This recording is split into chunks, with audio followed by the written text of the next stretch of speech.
मैं 1 या 2 दिन आया, उसके बावजूद भी यहां के लोगों ने परवाह नहीं की। बड़े बड़े विरोधी पार्टियों के नेता यहां पर आए जो न जाने क्या क्या बता रहे थे। उसके बावजूद भी करहेल के नेता और कार्यकर्ताओं ने पूरी जिम्मेदारी बूथ पर संभाली और बहुत अच्छी जीत मुझे दिला करके विधानसभा पहुंचाया।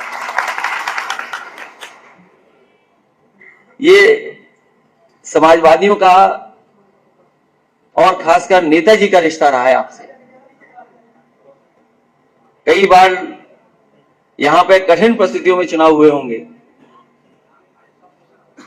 लेकिन ये पहला ऐसा चुनाव होने जा रहा है जिसमें नेताजी हम लोगों के बीच में नहीं है। बहुत चुनाव हम लोगों ने लड़े हैं, नेताजी वोट मांगने भी आए हैं, अपील करके भी गए हैं, लेकिन ये पहला चुनाव होने जा रहा है जहां पर नेताजी हमारे बीच में नहीं है। इसलिए सबसे महत्वपूर्ण चुनाव होने जा रहा है। जहां हमसे पहले लोगों ने कहा कि नेताजी की प्रतिष्ठा, सम्मान और उनकी सच्ची श्रद्धांजलि का यह चुनाव है, वहीं मैं ये जोड़ करके कहना चाहता हूं कि पूरा देश देख रहा है कि आखिरकार मैनपुरी की जनता कितने वोटों से जिताने जा रही है। किसी को शक नहीं है। जितने लोग हैं जो चर्चा कर रहे हैं, वो चर्चा चाहे कुछ कर रहे हों, लेकिन अंदर ही अंदर उन्हें पता है कि यहां से जीत समाजवादियों की होगी, समाजवादी पार्टी की जीत होने जा रही है। और जो थोड़ी बात चर्चा में रहती थी बगल की विधानसभा की, कल सबसे पहले आकर के चाचा उनसे भी मैं मिल लिया। तो असली बात तो यही है कि अब मुकाबला होना है करहेल और जसवंत नगर विधानसभा में कौन ज्यादा वोटों से जिता है।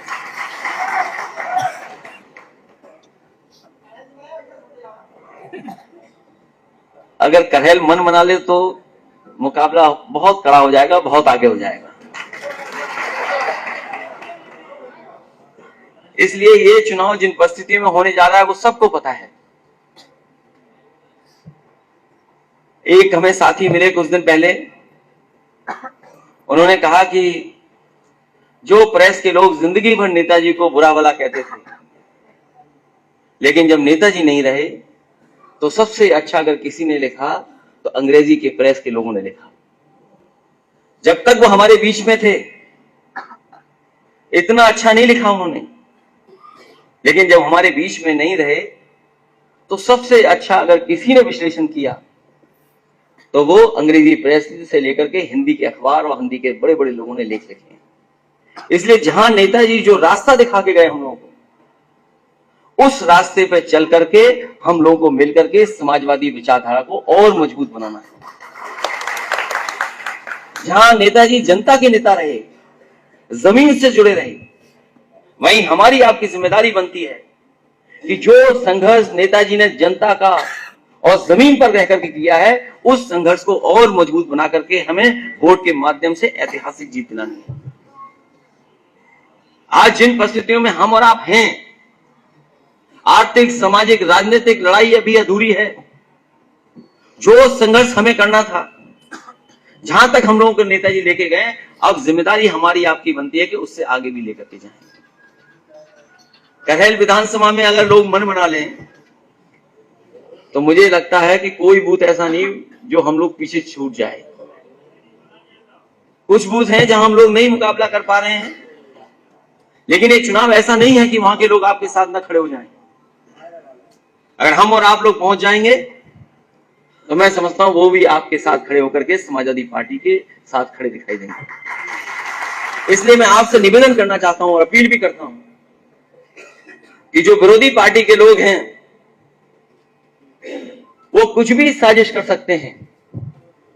उनके स्टेटमेंट आ रहे हैं और उनके स्टेटमेंट ऐसे आ रहे हैं, वो आप भी पढ़ रहे होंगे। वो जानते हैं कि मैनपुरी उनके हिस्से में नहीं है, लेकिन वो कभी कभी कहते हैं कि अभी आजमगढ़ हराया है, मैनपुरी भी हरा देंगे। मैं उन लोगों को कहना चाहता हूं कि आजमगढ़ तो हम धोखे में हार गए। ये मैनपुरी लोकसभा है, यहां की जनता कभी भी समाजवादी पार्टी को हारने नहीं देगी। और इसलिए भी कि यहां पर नेताजी का सीधा सीधा संबंध रहा है, सीधा सीधा संपर्क रहा है, लोगों से जुड़े रहे हैं और कोई 1-2 साल का रिश्ता नहीं है, कई दशकों का रिश्ता है। यहां से यहां के लोगों ने नेताजी को नेताजी बनाने का काम किया है, इसलिए यहां के लोग कभी वोट के मामले में पीछे नहीं हटने वाले। इसलिए मैं आप सबसे अपील करना चाहता हूं कि ये चुनाव अपना चुनाव समझना। कार्यकर्ताओं से कहूंगा कि पिछली बार जो मतदान हुआ था, और अगर उत्तर प्रदेश का देखें मतदान, तो जनता ने तो मन बना लिया था कि समाजवादी सरकार बनेगी, लेकिन भारतीय जनता पार्टी ने बेईमानी की और ये सब जानते हैं। उस दिन भी लोग कह रहे थे बेईमानी की, और आज भी लोग मानते हैं कि बेईमानी हुई है। अभी कुछ दिन पहले मैं आ रहा था तो बस में जब मैं बैठा, हवाई जहाज से उतरने के बाद पूरी बस में सब लोग बैठे थे। एक व्यक्ति खड़ा हुआ, उसने कहा कि सरकार तो आपकी बन गई थी, लेकिन भारतीय जनता पार्टी ने बेईमानी कर ली। और अगर आप रिजल्ट उठा करके देखेंगे तो आप देखेंगे किस तरीके से प्रशासन ने आपकी सीटों को हराया है। एक ही जिले में जहां हम लोग 20,000 वोट से जीत रहे हो, 24,000 वोट से जीत रहे हो, उसी जिले में हम 300 से हार जाएं, 1200 से हार जाएं। ये राजनीति में गणित समझ में नहीं आता। एक जगह तो 24,000 और दूसरी जगह 100 से या 1200 वोट से हार जाएं।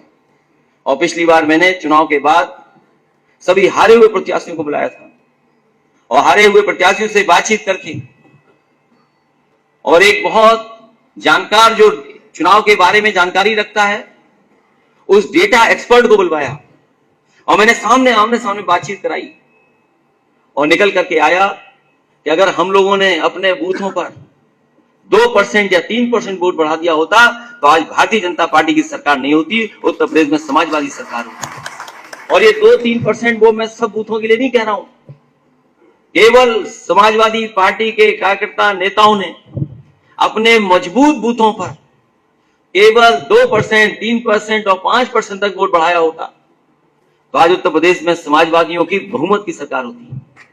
इसलिए हम लोगों ने सरकार खो दी। हम आप सबसे अपील कर रहे हैं, क्योंकि असली संघर्ष आपको करना है। असली लड़ाई जो जमीन पर होती है चुनाव में, वो हमारा कार्यकर्ता और बूथ एजेंट का काम है। इसलिए अपने कार्यकर्ता से और अपने बूथ एजेंट से हम अपील करना चाहते हैं कि ये चुनाव आपका अपना चुनाव है।